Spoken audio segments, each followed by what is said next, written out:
आप सभी सुनने वालों को मेरा नमस्कार हो। अब मैं आपको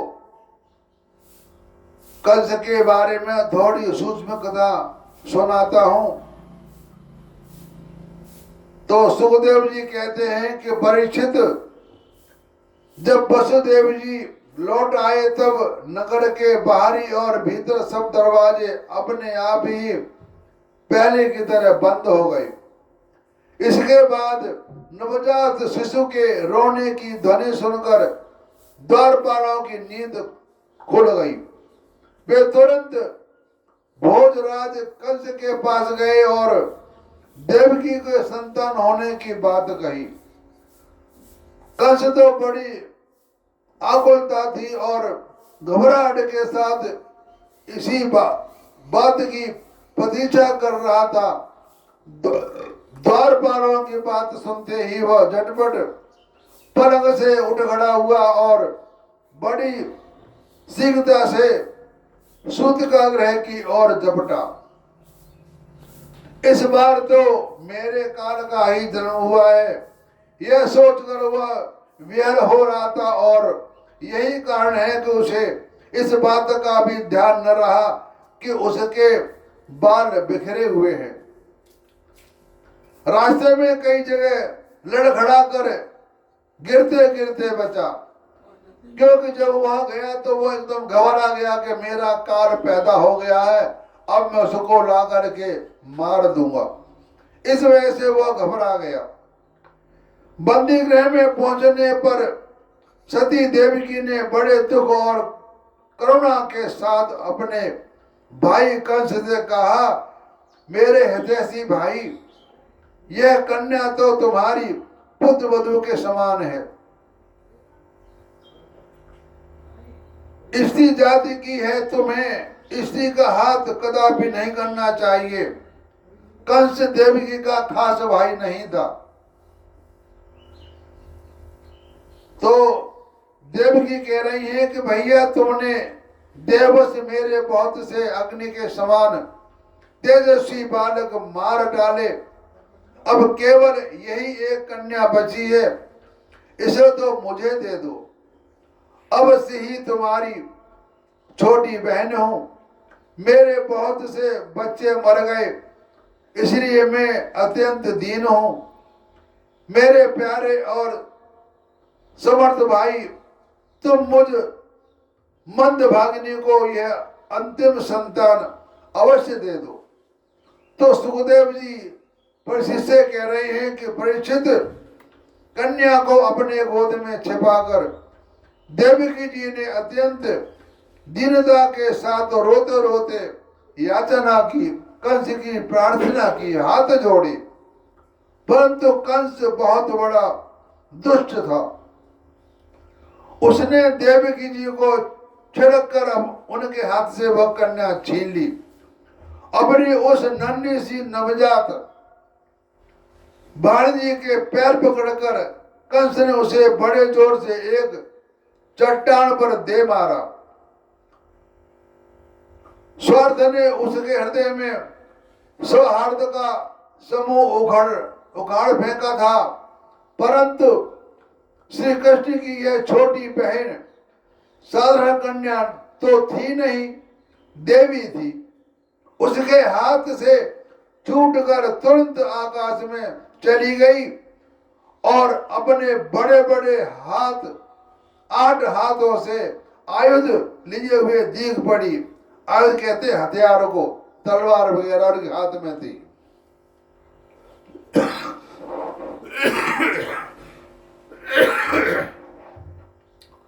वह दिव्य माला, वस्त्र, चंदन और मणिमय आभूषणों से विभूषित थी। उसके हाथों में धनुष, त्रिशूल, बाण, ढाल, तलवार, शंख, चक्र और गदा, ये 8 आयुध थे। उस समय देवी ने कंस से यह कहा, अरे मूर्ख, मुझे मारने से तुझे क्या मिलेगा? तेरे पूर्व जन्म का शत्रु तुझे मारने के लिए किसी स्थान पर पैदा हो चुका है। अब तू व्यर्थ ही निर्दोष बालकों की हत्या न किया कर। कंस ने इस प्रकार कहकर भगवती योग माया वहां से अंतर्धान हो गई और पृथ्वी के अनेक स्थानों में विभिन्न नामों से प्रसिद्ध हुई। देवकी का यह बात सुनकर कंस को असीम आश्चर्य हुआ। उसने उसी समय देवकी और वसुदेव को कैद से छोड़ दिया और नम्रता से उनसे कहा, मेरी प्यारी बहन और बहनों जी, हाय हाय मैं बड़ा पापी हूं। राक्षस जैसे अपने को बच्चों को मार डाला, वैसे ही मैंने तुम्हारे बहुत से लड़के मार डाले। इस बात को मुझे बड़ा दुख है। मैं इतना दुष्ट हूं कि करुणा तो मुझ में लेस भी नहीं है। मैंने अपने भाई बंधु और हितैषियों का त्याग कर दिया। पता नहीं अब मुझे किस नरक में जाना पड़ेगा। वास्तव में तो मैं ब्रह्मघाती के समान जीवित होने पर भी मुर्दा ही हूं। केवल मनुष्य ही झूठ नहीं बोलते, विधाता भी झूठ बोलते हैं। उसी पर विश्वास करके मैंने अपनी बहन को बच्चे मार डाले। मैं कितना पापी हूं। तुम दोनों महात्मा हो, अपने पुत्रों के लिए शोक मत करो। उन्हें तो अपने कर्म का ही फल मिला है। सभी प्राणी प्रारब्ध के अधीन हैं। इसी से वे सदा सर्वदा बने हुए पदार्थ बनते और बिगड़ते रहते हैं, परंतु मिट्टी में कोई अदल बदल नहीं होती। वैसे ही शरीर का तो बनना बिगड़ना होता रहता है, परंतु आत्मा पर इसका कोई प्रभाव नहीं पड़ता है। हमारे अंदर जो आत्मा विराजमान है, यह कोई एक छोटी मोटी हस्ती नहीं है। यह भगवान का ही अंश है। यह परमात्मा ही है। यह कोई जीव अलग नहीं होता, परमात्मा का अंश होता है। इसलिए अगर आप किसी को परेशान या दुखी कर रहे हो, तो आप अपने भाई को ही परेशान कर रहे हो। क्यों? हम सभी आपस में भाई भाई हैं। हम परमात्मा का अंश हैं। किसी को दुख देना बहुत गलत बात है। हम किसी को दुख दे रहे हैं तो हम अपने आप को ही दुख दे रहे हैं। जैसे हम अपने भाई को दुख दे रहे हैं, ऐसे ही हम अपने आप को ही दुख दे रहे हैं, किसी और को नहीं। इसलिए सोच समझकर काम किया करो। किसी से बुराई मत करो, किसी से झगड़ा मत करो, क्योंकि हम सब आपस में भाई भाई हैं। यहाँ पर जाति का कोई विचार नहीं।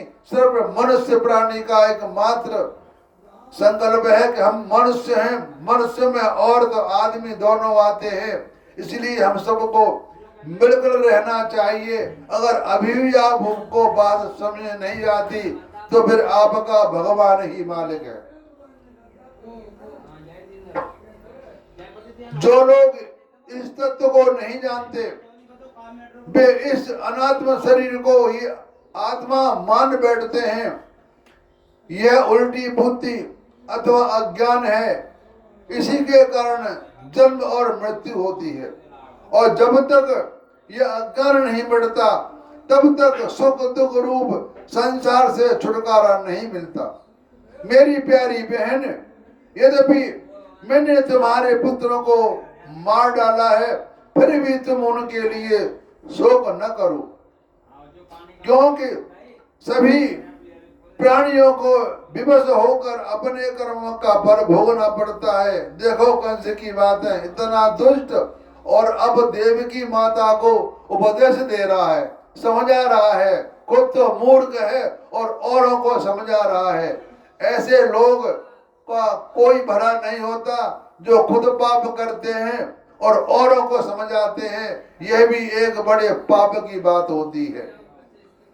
अपने स्वरूप को न जानने के कारण जीव जब तक यह मानता रहता है कि मैं मारने वाला हूं या मारा जाता हूं, तब तक शरीर के जन्म और मृत्यु का अभिमान करने वाला वो अज्ञानी बाध्य और बाधक भाव को प्राप्त होता है। अर्थात वो दूसरों को दुख देता है और स्वयं दुख भोगता है। मेरी ये दुष्टता तुम दोनों क्षमा करो। बताओ, ये भला आदमी कह रहा है किसी को हमने मार दिया, कत्ल कर दिया, फिर कहता है क्षमा कर दो, मुझसे गलती हो गई। ऐसे लोग आजकल काम करते हैं, मार देते हैं, फिर कहते हैं कि मुझे क्षमा करो, मैंने गलती से मार दिया। उसको भगवान कभी माफ करेगा? कभी नहीं माफ करेगा।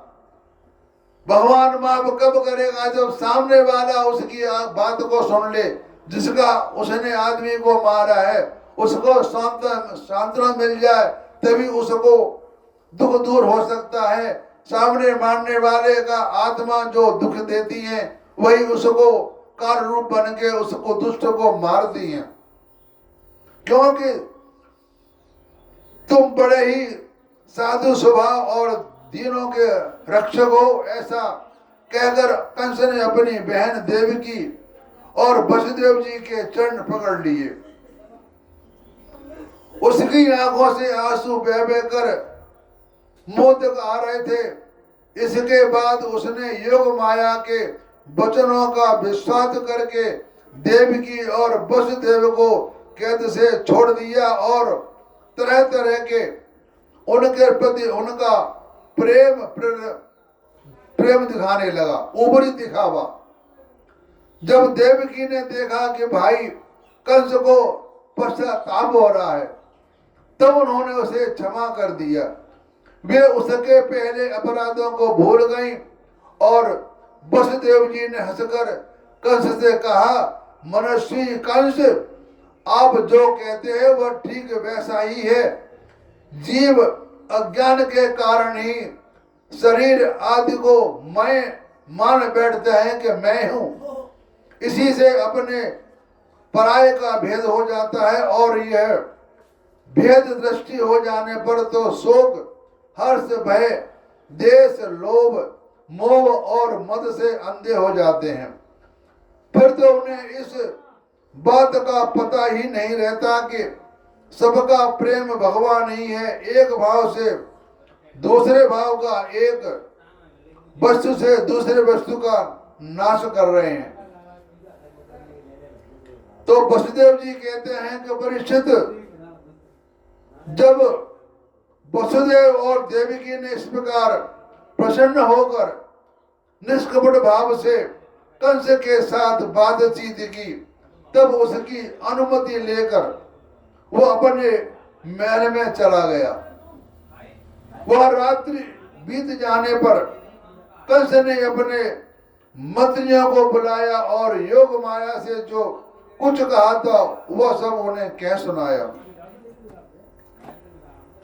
कंस के मंत्री पूर्ण दया नीति पूर्ण नहीं थे। दैत्य होने के कारण स्वभाव से ही देवताओं के प्रति शत्रुता का भाव रखते थे। अपने स्वामी कंस की बात सुनकर देवता और भी चिढ़ गए और कंस से कहने लगे, भोजराज, यदि ऐसी बात है तो हम आप ही बड़े नगरों के छोटे छोटे गांव, अहीरों की बस्तियों में और दूसरे स्थान में जितने बच्चे हुए हैं वे चाहे 10 दिन से अधिक हों या कम के, सबको आज ही मार डालेंगे। तो समर भीर देवगण युद्धों को करके ही क्या करेंगे? वे तो अपनी धनुष की ट्रंक सुनकर ही सदा सदा घबराए रहते हैं।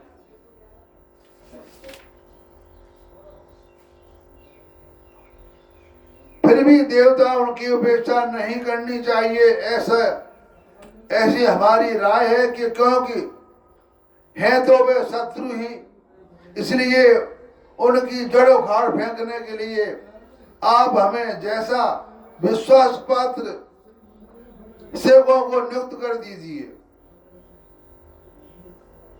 जब मनुष्य के शरीर से रोग हो जाता है और उसकी चिकित्सा में इलाज नहीं हो की जाता, उपेक्षा कर दी जाती है, तब रोग अपनी जड़ जमा लेता है और फिर असाध्य हो जाता है। अथवा जैसे इंद्रियों की उपेक्षा कर देने पर उनका दमन असंभव हो जाता है, वैसे ही यदि पहले शत्रु की अपेक्षा कर दी जाए और वह अपने पांव जमा ले तो फिर उसको हराना कठिन हो जाता है। देवताओं की जड़ विष्णु और वहां रहता है जहां सनातन धर्म है। सनातन धर्म की जड़ है वेद, गौ, ब्राह्मण, तपस्या और यज्ञ, जिनमें दक्षिणा दी जाती है। पहले लोग तपस्या करते थे, उसके त्रेता में पूजा पाठ और द्वापर में ध्यान वगैरह, और कलयुग में सिर्फ अब रह गया है राम का नाम लेना। तपस्या, पूजा पाठ, हवन सब कोई काम नहीं रहा, अब से राम का नाम ही लेते रहो, इसी में आपका कल्याण है। कल्याण कलयुग के अंदर कीर्तन भजन भाव ही सबको तारने वाला है। तो सुखदेव जी कहते हैं परिस्थिति एक तो कंस की बुद्धि स्वयं ही बिगड़ी हुई थी, फिर उसे मंत्री ऐसे मिले कि उसको भी बढ़कर दुष्ट थे। इस प्रकार उनसे सलाह करके काल के फंदे से फंसे हुए असुर कंस ने यही ठीक समझा कि ब्राह्मणों को ही मार डाला जाए। उसने हिंस प्रेमी राक्षसों को संत पुरुषों को हिंसा करने का आदेश दे दिया। वे इच्छा अनुसार रूप धारण करके जब वे इधर उधर चले गए, तब कंस ने अपने महल में प्रवेश किया। उन असुरों की प्रकृति तो रजोगुणी थी, तब उनके कारण उनका चित्त उचित और अनुचित के विवेक से रहित हो गया। उनके सिर पर मौत नाच रही थी। यही कारण था कि उन्होंने संतों से देश किया। परीक्षित, जो लोग महान संत पुरुषों का अनादर करते हैं, उनका यह कुकर्म उनकी आयु, लक्ष्मी, कीर्ति, धर्म, लोक परलोक, विषय, भोग और सब के सब कल्याण के साधनों को नष्ट कर देता है। लेकिन आज कलयुग के समय में हम संतों का अपमान नहीं करना चाहिए, लेकिन आजकल नकली संतों ने हमारे भारत देश का बेड़ा गर्क कर दिया। हम उनको संत समझते हैं और वो होते हैं संत।